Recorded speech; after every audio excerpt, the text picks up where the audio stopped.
Hi, my name is John Spurlock. I'm the Director of Strength and Conditioning for Olympic Sports here at Kentucky.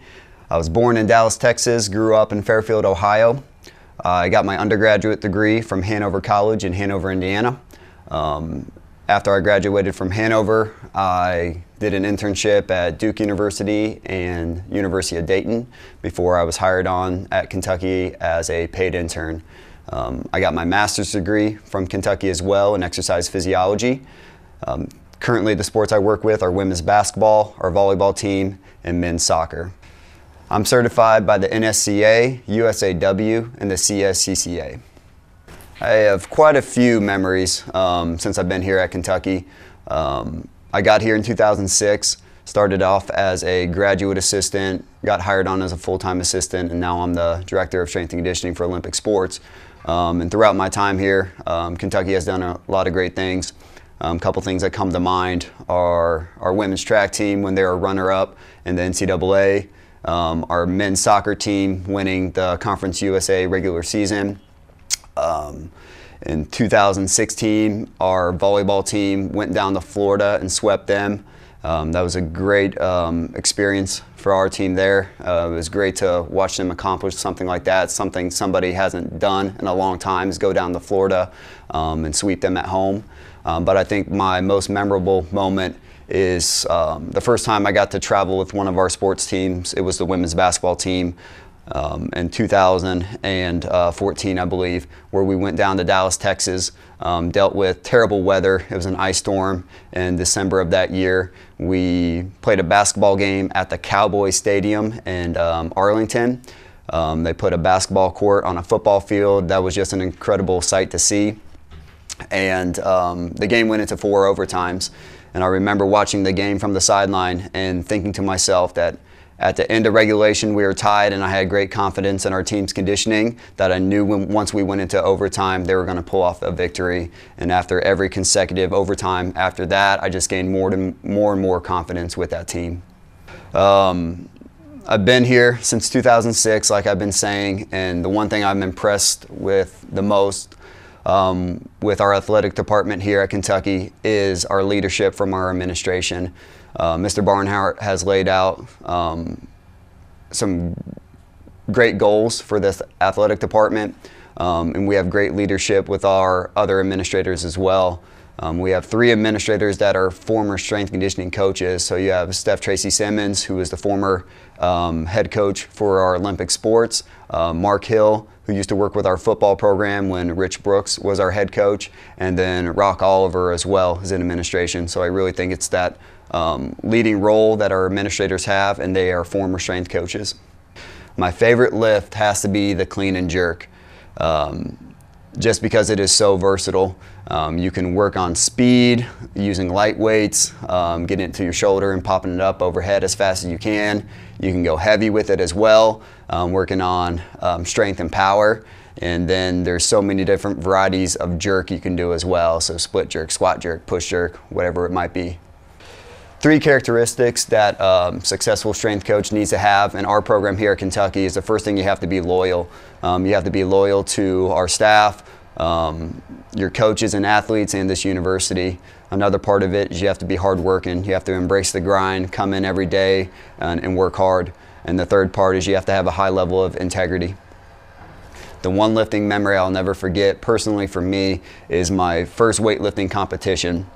I think I was either in my first or second year here at Kentucky as a paid intern, and it was Friday night. The assistant strength coach at the time, his name was Scott Willis. We got done working with our track team on a Friday night, loaded up his car and drove down to Johnson City, Tennessee for a weightlifting competition at ETSU. We stayed at a Motel 6 that was pretty sketchy. Woke up that morning, weighed in, had a good breakfast, and then it was really stepping up to the platform for that first time to hit my first snatch in a competition. That's a moment I'll never forget.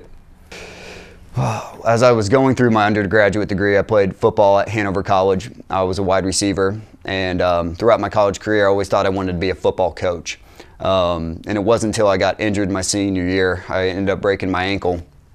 and got really involved with our strength and conditioning coach and the strength and conditioning program at Hanover. And that's when I realized that I really enjoyed the preparation for game day even more than game day itself. If I wasn't a strength coach, I would be a homesteader. I would stay at home, raise chickens, have a big garden. If you ever watch the show Alaska: The Last Frontier, I'd be doing the same thing, just in Kentucky. I've had quite a few role models in my life, you know, personally and with strength and conditioning, but I think the biggest influence, the two people that have had the most influence on me are my parents, my mom and my dad. And one thing I didn't realize it until I got older, is how much they supported me, whether it was, you know, when I was playing high school sports, financially when they supported me as I went off to college, and then even as I graduated from Hanover. I had a bachelor's degree, and after I graduated, I had to give them the news like, hey guys, I got this, this internship at Duke University, and you know, I have a 4-year degree, I have the education, but they're going to let me work for them for free. And they were very supportive of me getting that experience right out of college, because I knew it would help me in the long run.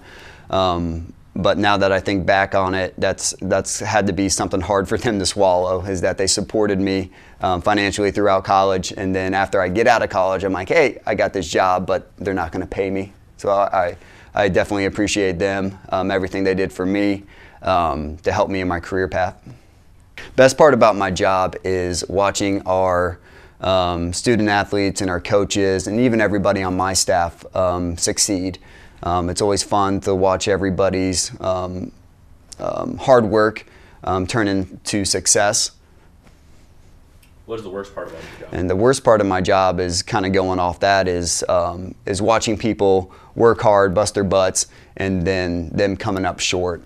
Because I always think back, okay, what could I have done better? How could I have prepared my staff more, or our student athletes better, so they could have pulled out a victory? The best advice I can give a young strength coach is you have to love what you're doing and embrace the process. Not only the process of going through your career, that's, you know, getting your education, getting an internship, then moving on to a full-time role from there. It takes time, and if you don't know, being a strength coach isn't the most lucrative job out there, but you have to love what you do, and you have to embrace the process. Okay. Yep. Random questions you've never heard before. Okay. If you could have dinner with 3 people, dead or alive, who would they be and why? Oh man, 3 people I would have dinner with. One would be my grandfather. Next one would be Willie Nelson. Love Willie Nelson. Third one would be, and my grandfather would love having dinner with Willie Nelson. And the last one would be, let's say, Matthew McConaughey, because he's gorgeous. The dumbbells. Best upgrade to Shively since I've been here is the dumbbells. When I first got to Shively, I think we had a dumbbell rack that just had random spots in it. All the dumbbells looked like they came from a prison yard and were chiseled out of one piece of rock. So it's definitely got to be the dumbbells. If I could move anywhere in my tiny house, I wouldn't go far because I love Kentucky. It would definitely be somewhere in the central Kentucky area. I would love to set up shop with about, you know, 5 to 10 acres of land, have it be wooded, have my tiny house, you know, run on solar, have like rain barrel water system, something completely off grid, but I wouldn't move far from Kentucky.